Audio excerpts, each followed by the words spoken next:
Well, welcome to another edition of Traveling Through History. Tonight, we're going to be talking to you about an unknown founder of our country, the man who created the Webster's Dictionary, which is the most famous dictionary in the world. The first printing of that dictionary was in 1828. What a lot of people don't realize, though, is there's a lot more about Noah Webster that we need to know. He was obviously the author of that dictionary. However, he was also a revolutionary. He was the big force behind American culture, behind the American language. He really believed very strongly that we as Americans needed to have our own version of English. We need to have our own spellings. We need to have our own way that we said things. We needed our own words. And so he was the huge force behind really the American culture emerging in the early 1800s. He also was an educator. He was someone who created the first textbooks for the country, realizing that the textbooks that the original revolutionaries had in their children were textbooks that came from England. And he very strongly believed that we needed our own textbooks in America. He really, in a lot of ways, was a founder that had little credit at the time, but really deserved it. And we're going to get into all the details of his life, his impact, all the things that he did in his life. We'll also talk a little bit about his cousin, Daniel Webster, and we'll get into some of his accomplishments as well. But mainly Noah Webster. We're going to talk about all the individual things that he did in his life and all the impacts that we're still having on our lives today. So let's go ahead and get into Noah Webster. So Noah Webster was born October 16, 1758, and died May 28th of 1843. He was an American lexicographer, textbook publisher, English language spelling reformer, political writer, editor, and author. He has been called the father of American scholarship and the father of American English language. His Blueback Speller books taught generations of American children how to spell and how to read at the time of the formation of the country. Webster's name has become synonymous with the dictionary in the United States, especially our modern dictionary, which is the Merriam-Webster dictionary that was published in 1828 as a first edition, which was at the time called an American Dictionary of the English Language. He was born in West Hartford, Connecticut. Webster graduated from Yale College in 1778. He passed the bar examination after studying law under Oliver Ellsworth and others, but was unable to find work as a lawyer at the time. He found some financial success by owning a private school and writing a series of educational books and textbooks, including the Blueback Speller, which we mentioned earlier. A strong supporter of the American Revolution and the ratification of the United States Constitution, Webster later criticized American society as being in need of an intellectual foundation and revolution. He believed American nationalism had distinctive qualities that differed from European values. It's a very interesting point because if you study him and his cousin Daniel Webster, both of them had the same focus in life, and that was to help we as a country, we as a people in America, come up with our own language and our own culture and really help people understand what it meant to be American. At the time, people were still struggling with our overall identity as a people because we had just separated from England. However, still had British accents and were still thinking like English people. And Noah and his cousin both felt very strongly that it was time for America to have its own culture, its own language, its own accents, and its own foundational principles. So really, that was what they dedicated their entire careers to.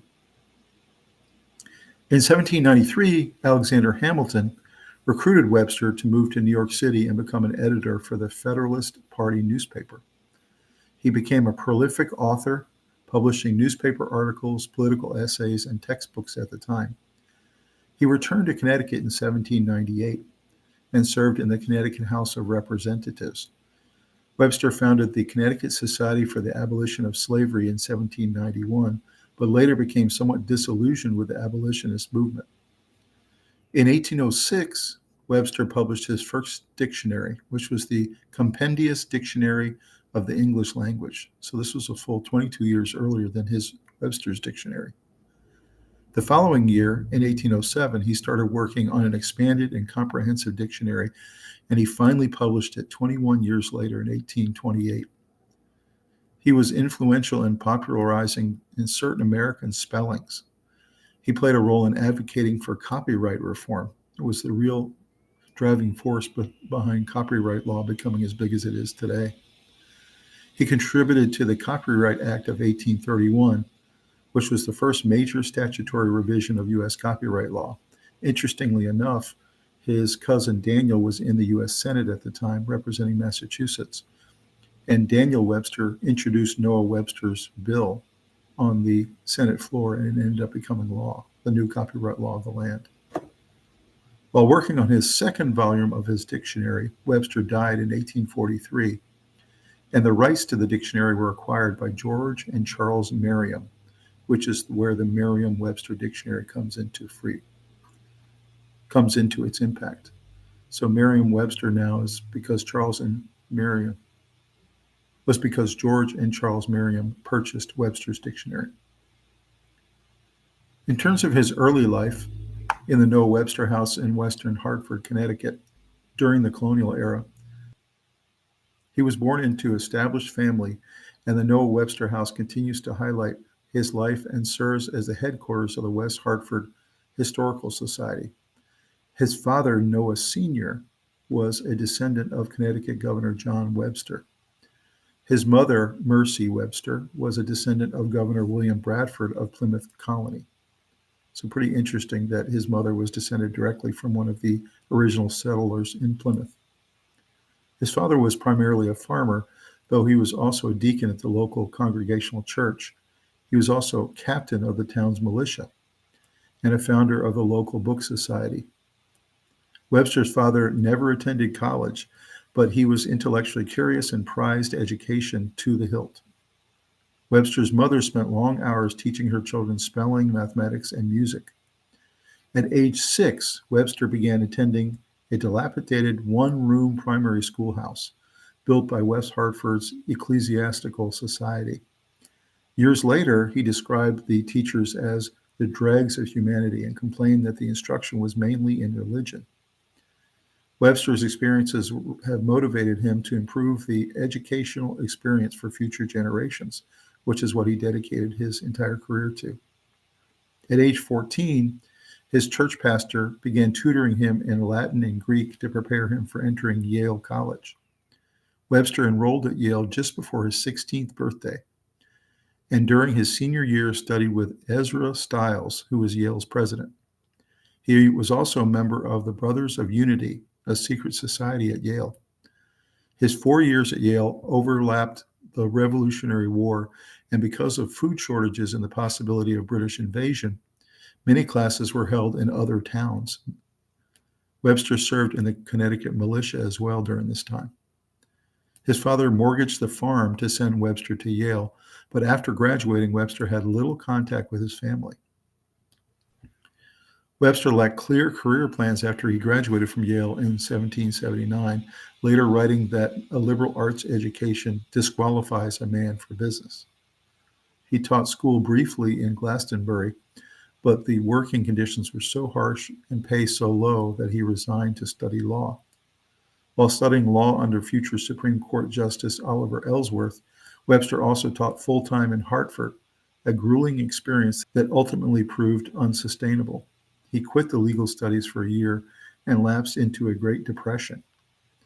He then found another practicing attorney to tutor him and completed his studies and passed the bar examination in 1781. With the American Revolutionary War still ongoing, Webster was unable to find work as a lawyer. He received a master's degree from Yale in delivering oral dissertation to the graduating class. Later that year, he opened a small private school in Western Connecticut, which initially succeeded but was eventually closed, turning to literary work as a way to overcome his losses and channel his ambitions. He began writing a series of well-received articles for a prominent New England newspaper justifying and praising the American Revolution and arguing that the separation from Britain would be a permanent state of affairs. He then founded a private school catering to wealthy parents in Goshen, New York, and by 1785 he had written his Speller, a grammar book, and a reader for elementary school. So he had 3 textbooks already by 1785. Proceeds from the continuing sales of his popular blueback Speller enabled Webster to spend many years working on his famous dictionary. Webster was by nature a revolutionary, seeking American independence from cultural thraldom of Europe. He aimed to create a utopian America, free from luxury and ostentation, and champion of freedom. By 1781, Webster had an expansive view of his new nation. American nationalism was superior to American nationalism due to the perceived superiority of American values. America sees the absurdities.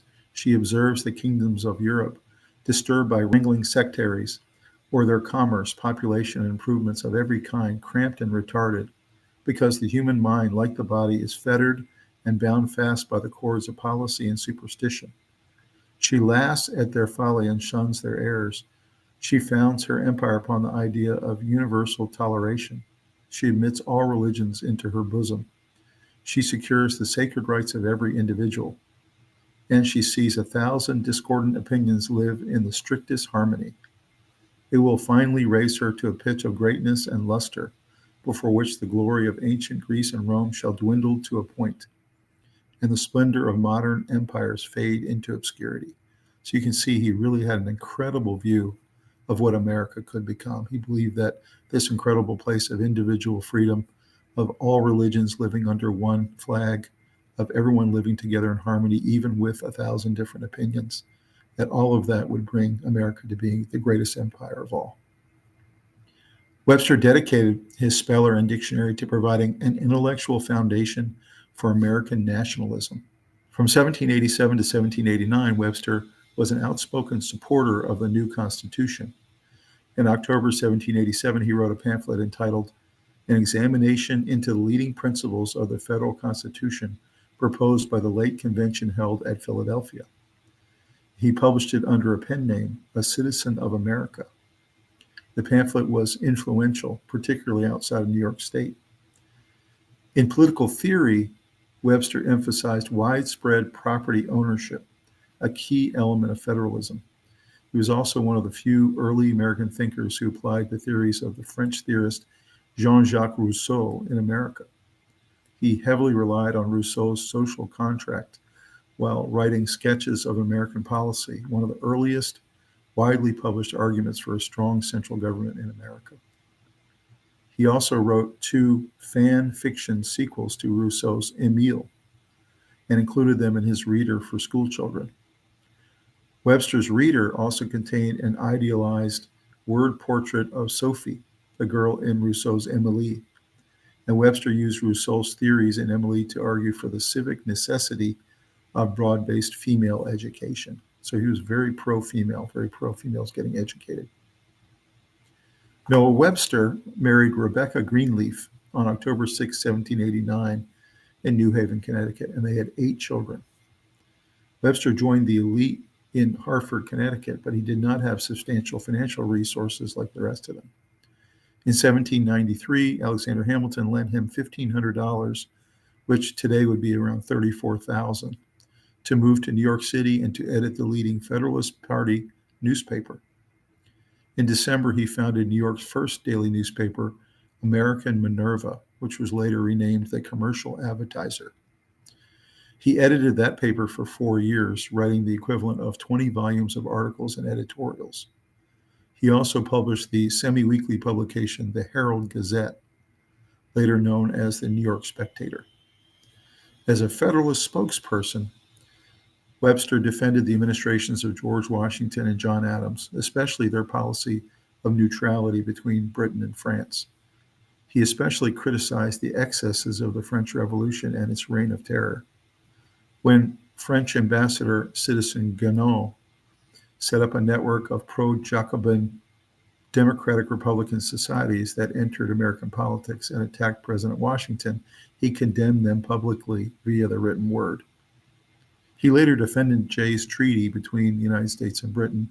As a result, he was repeatedly denounced by the Jeffersonian Republicans as half-begotten, self-dubbed patriot, an incurable lunatic, and a deceitful newsmonger. So he was really attacked for his views at that time. He was writing a lot of very controversial pieces. For decades, he was one of the most prolific authors in the new nation, publishing textbooks, political essays, a report on infectious diseases, and newspaper articles for the Federalist Society. In 1799, Noah Webster wrote 2 massive volumes on the causes of epidemics and diseases. Medical historians have considered him America's first epidemiologist. He was so prolific that the modern bibliography of his works spans 655 pages of all his different documents and pages.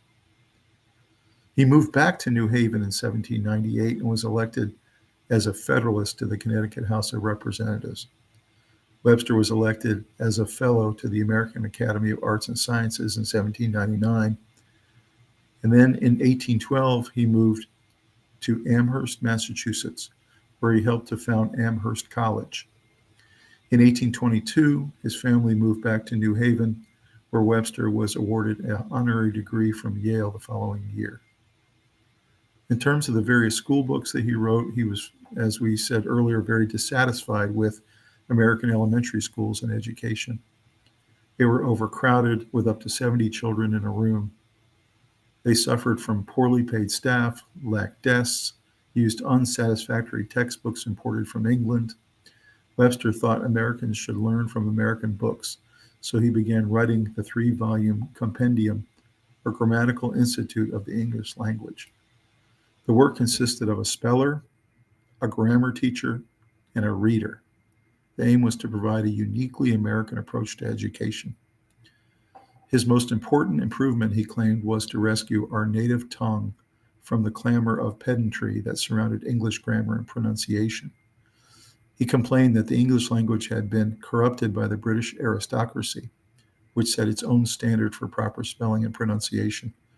Webster rejected the notion that the study of Greek and Latin must precede the study of English. The appropriate standard for the American language, argued Webster, was the same Republican principles as American civil and ecclesiastical constitutions. This meant that the people at large must control the language. Popular sovereignty in government must be accompanied by popular usage and language. The speller that he wrote was designed to be easily taught to students, progressing according to age and grade. From his own experiences as a teacher, Webster thought the speller would be simple and gave an orderly presentation of words and rules to spelling and pronunciation. He believed that students learned most readily when he broke a complex problem into its component parts and had each pupil master one part before moving to the next part. As time went on, Webster changed the spellings in his book to more phonetic ones. Most of them already existed as alternate spellings in America. He chose spellings such as defense with an S, color without the U, traveler without 2 L's. He changed the R-E to E-R in a lot of words, such as center. He also changed tongue to the older spelling of T-U-N-G. That one did not actually catch on in our society, but most of his words that he created in his speller actually did catch on. Webster's speller was relatively secular at the time, although it did have some references to the Bible throughout. In 1806, Noah Webster published his first dictionary, a compendious dictionary of the English language. By 1807, he began work on a more extensive dictionary, an American Dictionary of the English Language, which took 26 total years to complete. To evaluate each of the words, Webster learned 28 languages, including Old English, Gothic, German, Greek, Latin, Italian, Spanish, French, Dutch, Welsh, Russian, Hebrew, Aramaic, Persian, Arabic, and Sanskrit. So he had a total of 28 languages he had to learn to be able to produce all these words. His goal was to standardize the American English, separate from British English. They also spelled, pronounced, and used English words differently. However, his level of understanding for these languages was challenged when Charlton Laird claimed that Webster struggled with elements of Anglo-Saxon grammar and that he did not recognize common words. Thomas Piles also went on to write that Webster showed an ignorance of German which would disgrace a freshman. Webster completed his dictionary during his year abroad in January of 1825 in a boarding house in Cambridge, England. His book contained 70,000 words, of which 12,000 had never appeared in a published dictionary before. So just imagine that, 70,000 words, 12,000 were essentially new words. This is why he had such an unbelievable impact on our culture, on our language, and on America in general. He helped to really found and shape our country. As a spelling reformer, Webster preferred spellings that matched pronunciation better.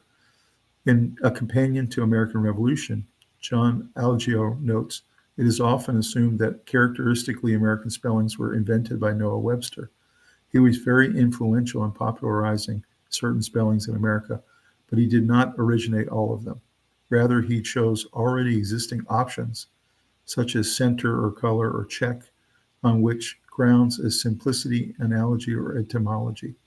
He also added American words like skunk that did not appear in British dictionaries.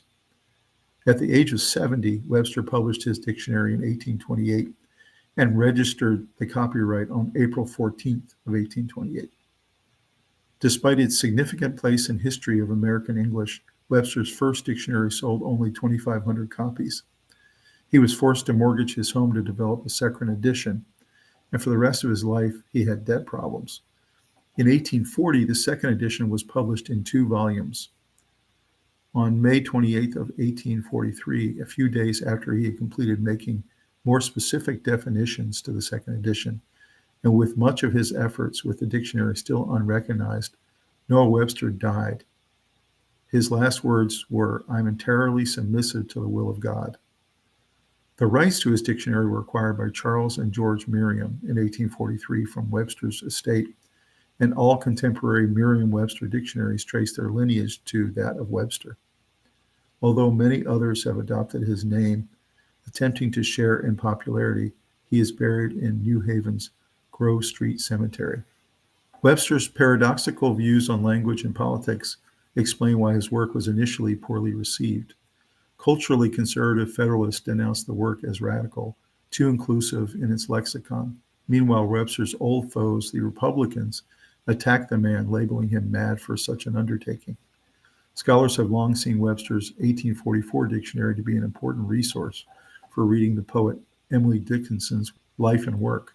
She once commented that the lexicon was her only companion for many years. One biographer said the dictionary was no mere reference book to her. She read it as a priest in his brevity over reading the Bible. Nathan Austin has explored the intersection of lexicographical and poetic practices in literature and attempts to map out lexical poetics using Webster's definitions as his base. Poets have mined his dictionaries, often drawing upon the lexicography in order to express wordplay. Austin explicates 3 key definitions from both Compedius and the American dictionaries and finds a range of themes as politics of American versus British, English, and issues of national identity. In 1850, Blackie and Son in Glasgow published the first general dictionary of English that relied heavily upon pictorial illustrations integrated with the text. Its imperial dictionary, English, Technological, and Scientific, adapted to the present state of literature.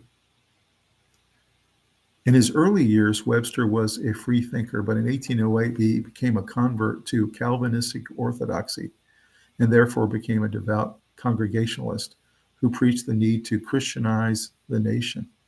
Webster viewed language as a means to control disruptive thoughts. His American dictionary emphasized the virtues of social control over human passions and individualism, submission to authority, and the fear of God. They were all necessary for the maintenance of the American social order and peace. As he grew older, Webster's attitudes changed from those of his optimistic revolutionary in the 1780s to those of a pessimistic critic of a man and society by the 1820s. His 1828 American Dictionary contained the greatest number of biblical definitions given in any reference volume. Webster said of education, "Education is useless without the Bible. The Bible was America's basic textbook in all fields. God's word contained in the Bible has furnished all necessary rules to direct our conduct and our language." Webster released his own edition of the Bible in 1833, very similar to Thomas Jefferson, who also released his own edition of the Bible. Webster called his Bible the Common Version. He used the King James Version of the Bible as a base and consulted the Hebrew and Greek along with various other versions and commentaries. Webster molded the KJV to correct grammar, replaced words that were no longer used, and removed words and phrases that could be seen as offensive. In 1834, he published Value of the Bible and Excellence of Christian Religion, and a book in defense of the Bible and Christianity itself. Webster advocated for the expansion of copyright protections. The Copyright Act of 1831 was the first major statutory revision of U.S. copyright law as a result of intensive lobbying by Noah Webster and his agents in Congress. Of course, one of those agents, as we mentioned earlier, was his cousin Daniel Webster, who was a senator. Daniel Webster also was twice the Secretary of State. He was a very prominent statesman, and his cousin. They were linked very closely in their desire to have the English language become Americanized, and also for America to have its own culture to be solidified. Both of them were working on that together. And so Daniel Webster introduced Noah Webster's copyright reforms into law in the Senate, and it was passed and signed into law. Webster played a critical role lobbying individual states throughout the country during the 1780s to pass first American copyright laws within the states as well. They're expected to have distinct nationalistic implications for the young nation. So you can see Noah Webster had an unbelievable impact as an unknown founder, an educator, a patriot, an author of the dictionary. Really incredible, the different things that he was able to do, as you can see. Let's go ahead and take a look at a couple short videos, and then we'll come back and talk about that on the other side. Noah Webster is known as the author of the dictionary, and as a man who is responsible for creating so many words that many of us can thank him for vocabulary tests and definitions that we had to memorize growing up in school. However, many people might not know much about Noah Webster. He was born in Hartford, Connecticut on October the 16th, 1758. At the age of 16, he went to Yale University and would graduate from there in 1778. For several years, he spent trying to find himself in the form of teaching and also becoming a lawyer. However, he would discover that his true passion came with writing. By 1785, he had developed his very first speller, grammar book, and reader for elementary school children. It was also during this time that he believed American values were far superior to those that were found in Europe. During the very early days of the Republic, Noah Webster was a Federalist and a very strong advocate for the Constitution. His views were so powerful that Alexander Hamilton would hire Webster on to become an editor for a Federalist Party newspaper. It was during this time of being an editor that Webster became extremely prolific by writing political essays, publishing textbooks, writing up a report on infectious diseases, and creating several newspaper articles. It was also during this time that Webster would develop his blueback speller. For Noah Webster, the American elementary school system was highly, not that great. In fact, he found that teachers did a greater disservice to his students, mainly because they were not able to teach them appropriately. In developing the blueback speller, Webster was attempting to teach students the English language and have their lessons in this progress by their age. As a result, Webster has been seen as a pioneer of cognitive development. In 1806, Webster would publish his very first dictionary called A Compendious Dictionary of the English Language. The following year, he would begin to work on a fully comprehensive dictionary called An American Dictionary of the English Language. In order to make this particular piece of work successful, Webster would learn 28 different languages, and in doing so, he wanted to standardize American speech. The reason for this is that many people in the country oftentimes spelled, pronounced, and used English words very differently. His book would contain 70,000 words, 12,000 of which had never appeared in a dictionary before. In addition, Webster preferred to spell words which matched their pronunciations. As such, American spellings of words would oftentimes drop a U that would be found, for instance, in color, or would change the word center from having RE at the end to ER. In 1828, the dictionary was published, and its copyright was registered on April the 14th. Speaking of copyrights, Noah Webster was an instrumental force in getting the copyright to actually become a mainstream in the American system. In 1831, Webster successfully lobbied Congress to pass the Copyright Act of 1831, which helped to secure rights to authors and artists to produce new works and receive royalties for their efforts.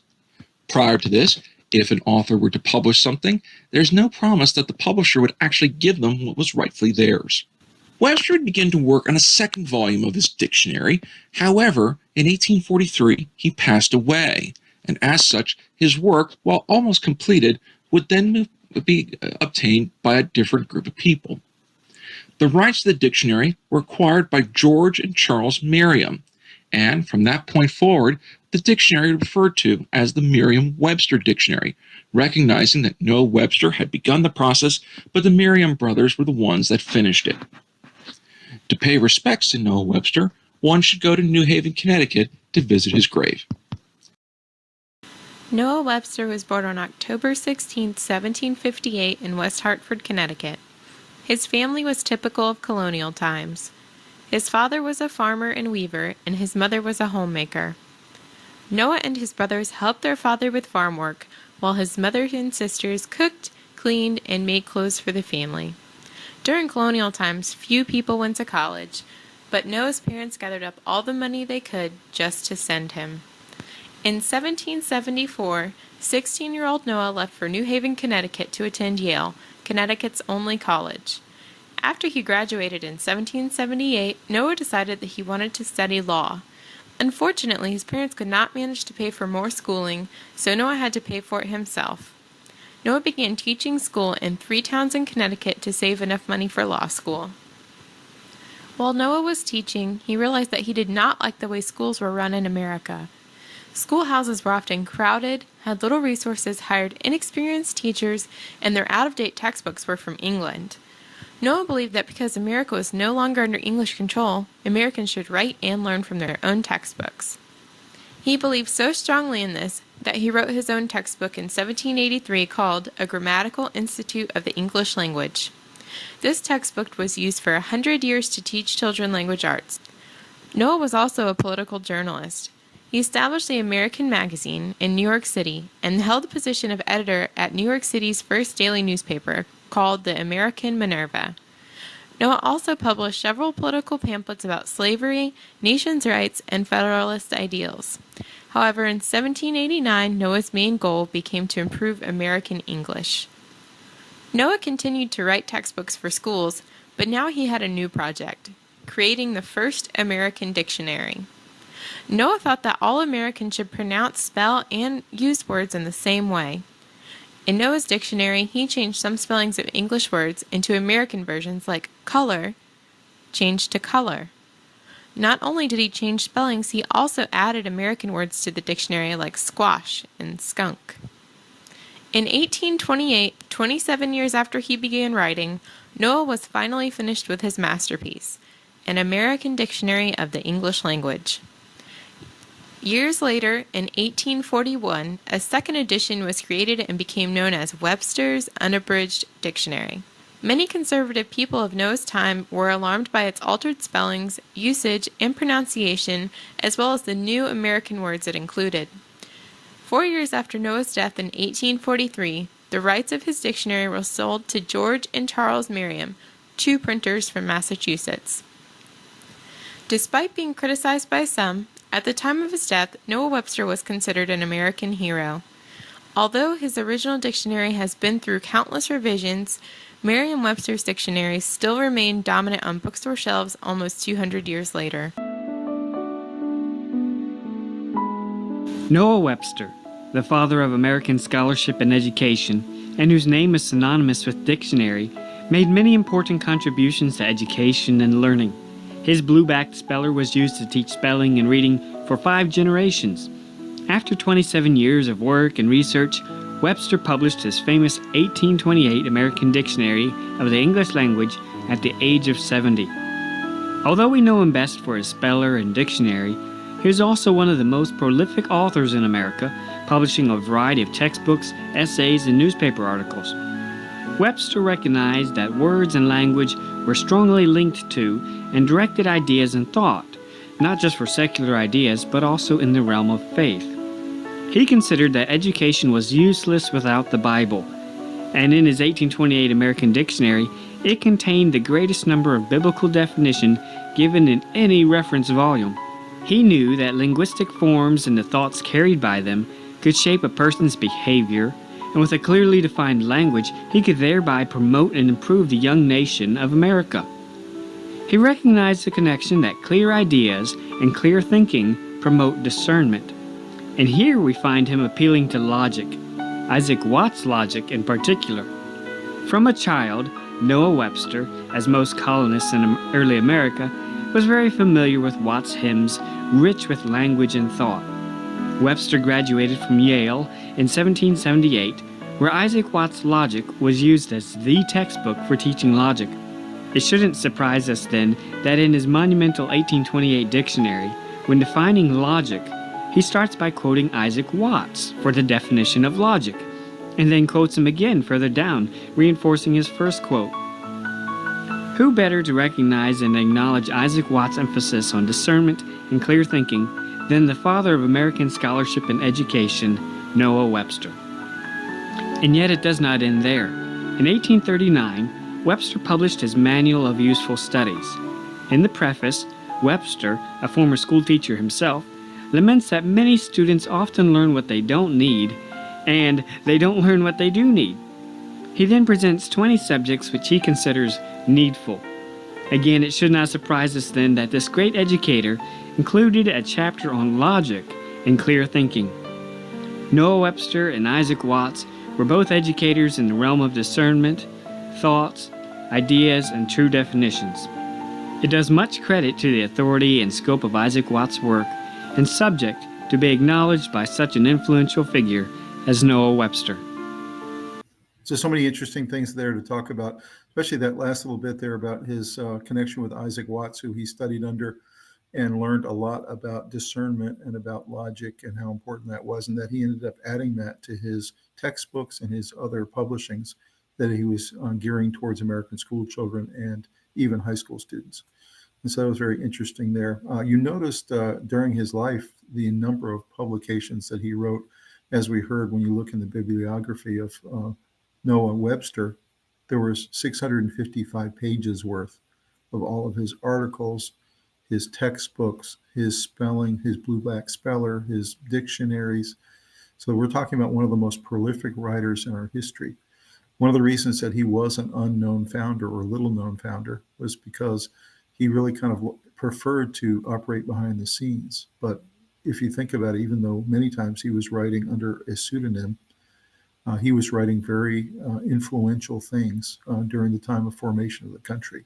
The Declaration of Independence, the Constitution, and all the debates around the Constitution. He was writing articles that were influencing debate at the time. And so he really was a little-known founder because of what he was writing and because of his influential voice. So that was very interesting. Another thing I wanted to point out was, if you think about it, the crowning achievement of his life was his dictionary. That's the thing we know him the best by. He published that at 70 years old. So think about, you do the culmination of your entire life and you publish it when you're 70.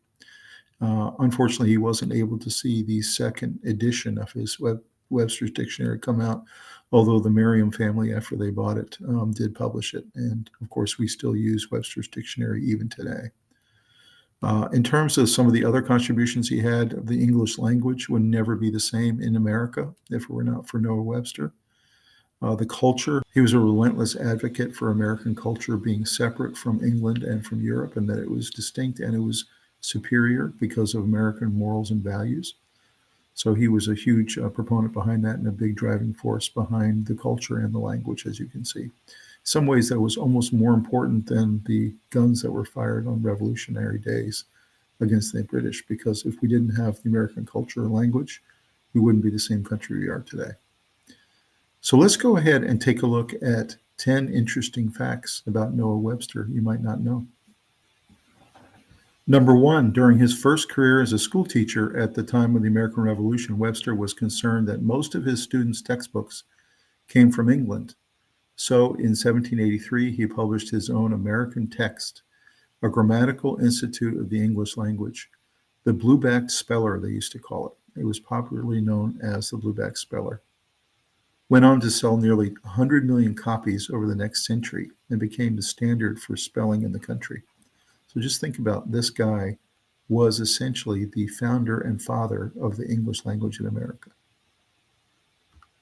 Number two, Webster subscribed to the biblical account of the origin of language, believing that all languages derive from Chaldee, which was an Aramaic dialect. This was not the only time his Christian beliefs overlapped with his professional work. Not only did he release his own version of the Bible, which we talked about earlier, they called it the Common Version, but he also released a book entitled Value of the Bible and Excellence of Christian Religion, explaining and defending the Bible and the Christian faith overall. It's very interesting. His faith was that important to him that he felt like the faith needed to be defended to the overall world. Number three, though he fought for a strong federal government, Webster opposed plans to include a Bill of Rights in the Constitution. As you might know, and if you saw our episode on the Bill of Rights, there was a huge debate over whether they should be included in the Constitution or not, or whether they should be at the state level. Liberty is never secured with such paper declarations, he wrote, nor lost for want of them. Similarly, he opposed enslavement, but also opposed the North American 19th century Black activist movement, writing that its members had no business telling the South what to do. So he was one of those very conflicted founders, as many of them were.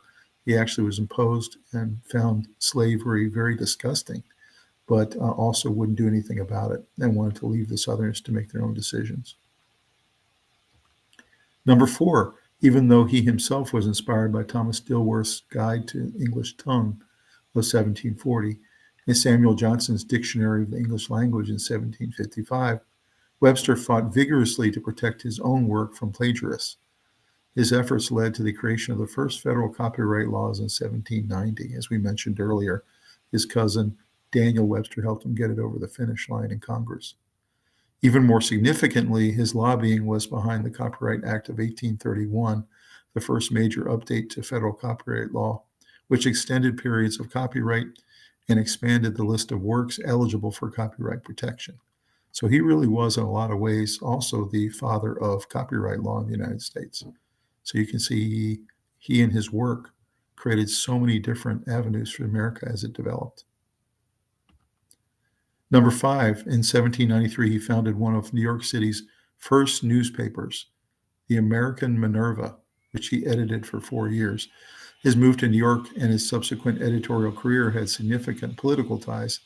As we mentioned earlier, Alexander Hamilton financially supported his move and asked him to edit the leading newspaper for the Federalist Party, which was Hamilton's party.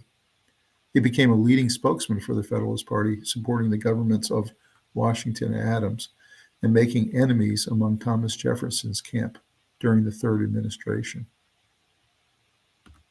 Number six, Webster's Compendious Dictionary of the English Language in 1806 was the forerunner of an American dictionary, and it sparked a war of the dictionaries with rival lexicographer Joseph Worcester. Worcester's comprehensive pronouncing and explanatory English dictionary didn't stand a chance. Webster's work with 5,000 words not included in the British dictionaries, and with definitions based on the usage of American writers, soon became the recognized authority and just grew over time. Number seven, in 1810, he published a booklet on global warming titled, Are Our Winters Getting Warmer? He was opposed in this debate by Jefferson, who believed that global warming was happening in a more radical and dangerous rate. Webster, on the other hand, insisted that the weather and climate changes were much more subtle and less threatening than Jefferson's data suggested. So isn't that interesting that the global warming debate we're having today was happening back in 1810 as well, between Webster and Jefferson?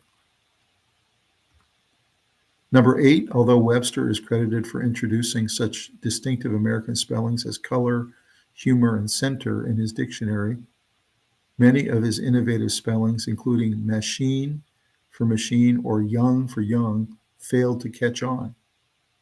See Noah Webster's plan to reform English spelling. You can go take a look at that if you want to look it up, and you can see what his plan was. And in some ways he was successful, and in other ways some of the words he came up with did not catch on and did not become part of the language. Number 9, Noah Webster was one of the principal founders of Amherst College in Massachusetts. Webster was a lexicographer and teacher who helped raise funds for the academy that eventually became Amherst College. He eventually led in the school's board of governors for the last 10 years of his life. It's very interesting that he decided to move to Massachusetts, to Amherst, and be a part of the creation of this great college and join their board of governors for most of the rest of his life. Number 10, in 1833, he published his own edition of the Bible, updating the vocabulary of the King James Version and cleansing it of any words that he thought might be considered offensive, especially for females.